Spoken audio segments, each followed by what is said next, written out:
राजा कृष्णदेव राय के प्रिय थे तेनालीराम, पर इस वजह से अन्य दरबारी तेनालीराम से ईर्ष्या रखते थे और तरह तरह के इल्जाम लगाकर उसे दंडित करने का प्रयास करते थे। किंतु तेनालीराम की सूझबूझ के सामने उनकी एक न चलती और उन्हें लज्जित होकर जाना पड़ता। दरबारी इस बात को अच्छी तरह जानते थे कि तेनालीराम शतरंज खेलना पसंद नहीं करता। इस खेल का वह अच्छा खिलाड़ी भी नहीं है। एक बार उन्होंने तेनालीराम की इस कमजोरी का फायदा उठाने का निश्चय किया।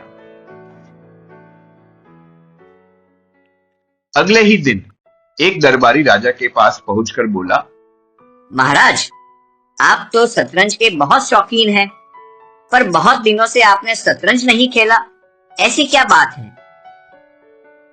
राजा ने उत्साहित होकर उत्तर दिया, क्या बताऊं, मेरी सभा में ऐसा कोई है ही नहीं जो इस खेल में माहिर हो, इसलिए मन मार कर रहना पड़ता है। क्या कह रहे हो महाराज? तेनालीराम ने आपको नहीं बताया? वह तो शतरंज का कीड़ा है। उसके दांव पर बड़े बड़े खिलाड़ी संन्यास ले चुके हैं। तेनालीराम आपका प्रिय पात्र भी है। क्यों नहीं आप उसके साथ अपना मनोरंजन करते हो? दरबारी ने दाव मारा। लेकिन तेनालीराम ने हमसे कभी नहीं कहा कि वह शतरंज जानता है। अब आपकी हार नहीं देखना चाहता महाराज, यही कारण है कि आपको नहीं बताया। पूरा घाघ है, उसके जैसा खिलाड़ी तो पूरे देश में नहीं मिलेगा। दरबारी ने विश्वास दिलाया तो राजा को यकीन हो गया। दूसरी शाम राजा ने शतरंज बिछवा दी। तेनालीराम को जबरदस्ती पकड़कर अपने साथ बिठा लिया। सभी दरबारी आसपास खड़े होकर तमाशा देखने लगे। बोले, तेनालीराम जी, आप तो शतरंज के चतुर खिलाड़ी हो, फिर महाराज के साथ खेल रहे हो। ऐसा सुअवसर किसको मिलता है? खूब मन लगाकर खेलो। तेनालीराम समझ गया कि यह सब दुष्ट मंत्रियों का षड्यंत्र है। विवश होकर उसने चाल चलनी शुरू की। खेलना तो वो जानता न था। थोड़ी ही देर में बाजी हार गया। दरबारियों ने ठहाका लगाकर उसकी हंसी उड़ाई। बोले, तेनालीराम, सब कुछ जानते हुए भी क्यों मूर्खता करते हो? महाराज जैसे खिलाड़ियों को इस तरह खेल में मजा नहीं आएगा। जरा जमकर खेलो। चाहो तो महाराज से इनाम ले लेना, पर खेल का मजा किरकिरा मत करो। दरबारियों की बात सुनकर महाराज को लगा कि तेनालीराम मन में मक्कारी कर रहा है। राजा को क्रोध आ गया। वे तेनालीराम से बोले, यदि तुमने मन लगाकर नहीं खेला तो मैं तुम्हें दंड दूंगा। तेनालीराम ने मन ही मन सोचा, बुरे फंस गए। बोला, महाराज, वास्तव में मुझे इस खेल का पूरा ज्ञान नहीं है। मैं कुछ नहीं जानता। अगर तुम दूसरी बाजी भी हार गए तो कल भरी सभा में तुम्हारा मुंडन संस्कार करवा दूंगा। अब सोच लो तुम्हें क्या करना है। राजा ने क्रोधित होकर तेनालीराम से बोला। दूसरी बाजी आरंभ हुई। तेनालीराम ने भरपूर जोर लगाया, किंतु बाजी न जीत सका।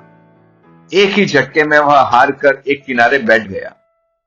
राजा बोले, तेनालीराम, तुमने हमें खूब छकाया है, इसका बदला हम कल चुकाएंगे, कहकर वही खेल समाप्त कर दिया।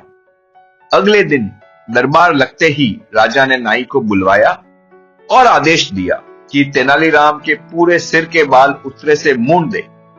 नाई सकपका रह गया।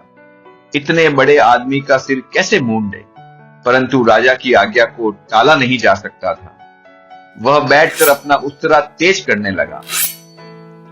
तेनालीराम ने राजा से कहा, महाराज, एक निवेदन करना चाहता हूं। हाँ हाँ, कहो, क्या कहना है? मैंने इन बालों पर 5000 अशरफियां उधार ले रखी हैं। जब तक वह कर्जा मैं नहीं चुकाता तब तक इन बालों पर मेरा अधिकार नहीं है। राजा ने तुरंत आज्ञा दी कि तेनालीराम को 5000 अशरफियां दी जाए। मंत्री ने अशरफियां तेनालीराम के घर भिजवा दी। अब तो तेनालीराम को नाई के आगे बैठना ही पड़ा।